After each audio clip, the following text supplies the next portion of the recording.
What is going on? Psych Perspectives GeoFox here, and this is once again another conversation about cost of living, inflation, credit card debt, interest rates, the economy for everybody that's on Main Street. So when I say people that are on Main Street, I'm talking about anybody that's basically making less than $100,000 a year. I'm talking about anybody that's living check to check, anybody that has to have 2 and 3 jobs, part-time jobs, full-time jobs, side hustles, robbing Peter to pay Paul, you feel me, shanking Paul to pay Mary, people who have to live on their credit cards in between paydays, people who are essentially poor, working class, and middle class. There's not enough conversation about the everyday struggles that people on Main Street face on a day-to-day basis. A lot of times when they're talking about the strength of the economy or when the economy is doing bad, they're specifically talking about wealthy, rich people. They're talking about the people that have stocks and bonds. They're talking about the people that own companies, that have shares of companies, right? Everyday people on Main Street typically aren't the ones with the stocks and the bonds, aren't the ones controlling the means of production. Now keep in mind, in the USA, the federal government hasn't increased the federal minimum wage since July 2009. It is now April 2023. We're talking about damn near 14 years ago, because it's April. In less than 3 months, it'll be July. So 14 years ago was the last time the federal government in the USA increased the federal minimum wage. Now, state to state to state have different minimum wage policies set in place. With the lowest minimum wage states typically, unfortunately, are down south. Let's just keep it real. The red states, the conservative Republican states down south typically have the lower or the lowest state minimum wages. And they're able to get away with that because they're basing it off what the federal government has stated. So when you have the federal government telling everybody that $7.25 an hour 14 years later is enough to take care of yourself in this day and age, yeah, that harms everybody ultimately, because that tells the state that as long as it's $7.25 or a little over $7.25, they're doing enough.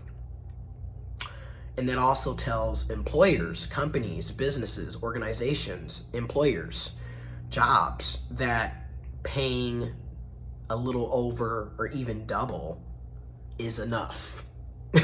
So like those of us that are on Main Street, everyday workers, everyday employees, we end up getting in those situations where we're not making enough money to live. Like, our wages and salaries have been low and stagnant for decades if we're going to keep things a buck, right? If we're going to keep it real, right?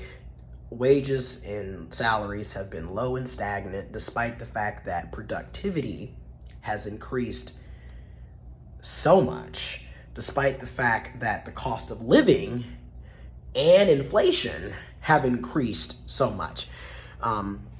Literally, 30 years ago, 30 going on 31 years ago, in 1992, $40,000 was the equivalent of $85,000 a year.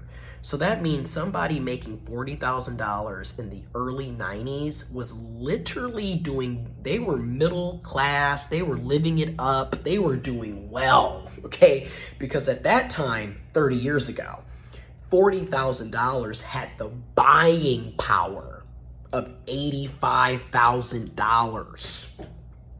So if I was born in 72 instead of 92, and I was living in the 90s as an adult, I would have been doing amazing. A lot of us would be doing amazing in the 90s. But today, $40,000 a year is poverty. It's check to check living. It's robbing Peter to pay Paul. It's suffering.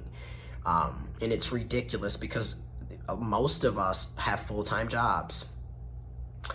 A lot of us are working multiple jobs, not just one. Got 2 and 3 jobs, got a part-time, got a full-time, got a side hustle, starting a business. We doing all of this, turning our hobbies into jobs or content so we can make money. And we spend so much of our lives selling our intellectual property, selling our labor, our time, our energy to make money, to pay bills. And we're being charged astronomically for everything. I mean, the price gouging, the inflation that's taking place, that has been taking place, especially over the past 3 years, it's out of control. It's insane how much we're paying for things.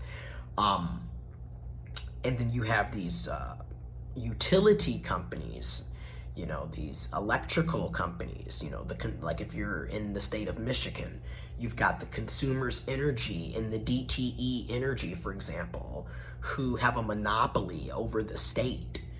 So there is no competition, which is hilarious because you always hear these pro-capitalist folks always arguing, well, capitalism, we have a free market, and the free market breeds innovation and creates competition. And when you have the free market with the competition, there's going to be other companies and businesses that have the same product or service at a lower rate. La la la la la la la, and that's a bunch of bullshit. It's a bunch of bullshit because what's happening is monopolies. So you have entire companies that are lobbying politicians, that go out of their way to make it difficult for another company like them offering the same product or service to exist.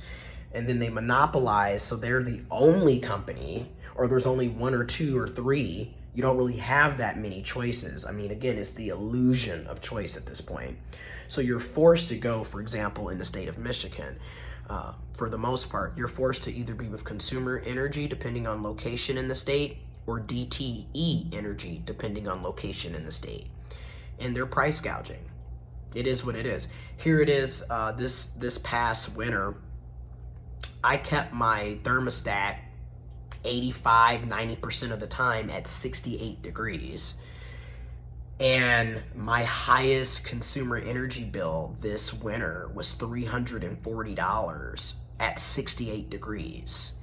And keep in mind, because most of us are working nonstop, right? Like, that's all we do is work, bills, debt, stress,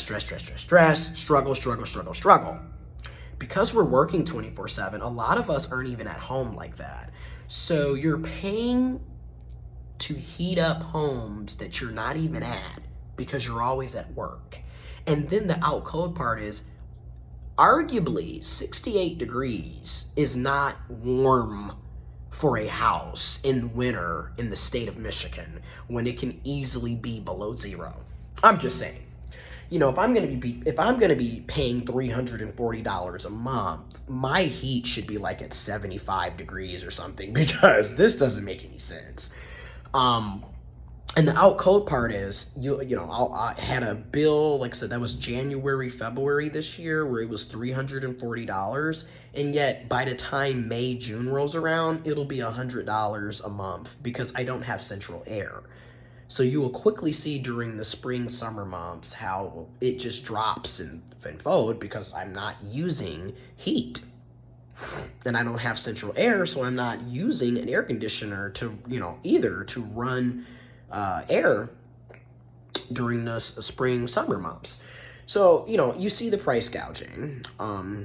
And then, like, they arbitrarily change, like, what you're going to be charged month to month, even though it's typically at, like I said, 85 to 90% of the time during the winter. My thermostat is set at 68 degrees. So I'm sitting here like, what is really going on here? Like, why is this $340? Like, what is going on? right? And then when you look at gas prices for your car, the gas prices constantly are fluctuating. One moment it's, $3.19, and then you blink your eye and it's $3.69 a gallon. So you never really know what type of gas prices are going to be. Thankfully, my new car has good gas mileage. It's a 2020 Buick GX Encore, and I get about 30 miles per gallon. So, and then it takes $20 to $25 can either put my car on a half a tank or a little over half a tank. And then depending on how low the price of gas is per gallon, it could potentially fill it. So I'm thankful for that, but I'm not thankful for the car note or the car payment. I'm not thankful for the insurance payment. Again, we are paying what used to be considered rent prices to drive cars. But of course, my 2009 Malibu died Labor Day 2022. And then literally at the end of January 2023, my mom's Pontiac G5, 2007 Pontiac G5 died. So I was in a situation where, unfortunately, I had to go and get a newer vehicle because I was just wasting money. I mean, literally, I would spend thousands and thousands of dollars a year on repairs and maintenance, and then they would just crap out and die a few months later, and it's like you keep doing this over and over again when, hello, that was a down payment on a new car. Or a newer car. So that's what took place. And now, I'm basically paying like, $566 or $585 a month between the car payment and the car insurance. And that's a huge chunk out of my income based off of my job. If we're basing my income solely off of my full-time job, that's basically half of my check, half of my bi-weekly check, and I still have other bills and responsibilities. So I understand where people are coming from. Working class, working poor, middle class. I get it. A lot of us are struggling and suffering and going without. A lot of people are homeless. A lot of people have no shelter, no home. A lot of people don't have health care. A lot of people don't have access to food. So it's just so many things that are going on. And then you look at all of this is going on. And then you look at the political climate and the things that these politicians are focusing on, instead of handling the fact that you need to raise the federal minimum wage, you need to enforce employers to actually pay living wages and offer real benefits. Instead of doing things like that, instead of implementing, for example, universal basic income, universal health care, universal child care, things like that would actually help everybody on Main Street. No. We're going to ban drag performances. You can't be trans. You can't be LGBTQ+. We don't want you having control over your body. But we're not going to do anything about the gun violence and the mass shootings. We're not going to do anything about the inflation and the cost of living. We're not going to do anything about the homelessness. So it's just like, what is really going on? But I just wanted to provide, just kind of talk about this again. I get it. A lot of us are suffering and going without, and it's just a constant struggle every single day for the most bare necessities, the most bare things that people need in order to survive. And again, we still don't have access to clean, suitable drinking water, and that's across the country. And we're paying taxes. That's the thing. I lose 20 to 25% of my income to taxes and deductions. Most of us do. And we have nothing to show for it. You're driving on potholes. Your kids don't have suitable schools to go to. You don't have universal health care. You're in debt for going to college. You don't have clean drinking water. Like, it's just insane. And then keep in mind, you still have to pay a water bill, even though you're paying taxes for the water infrastructure. Insane in the membrane, okay? But I just wanted to give a update on that. You know I haven't really been making videos as much. I've just been super busy. Like, let's just keep it real. I have been busy. And again, most of the time I will record videos because they're like my video journal when I don't feel like writing, and then I don't upload them. So they're just like in my phone. Or I'll upload them to my laptop or my desktop and then put them in a folder and then like forget, like, hey, you're supposed to upload that one. Okay. So I do apologize.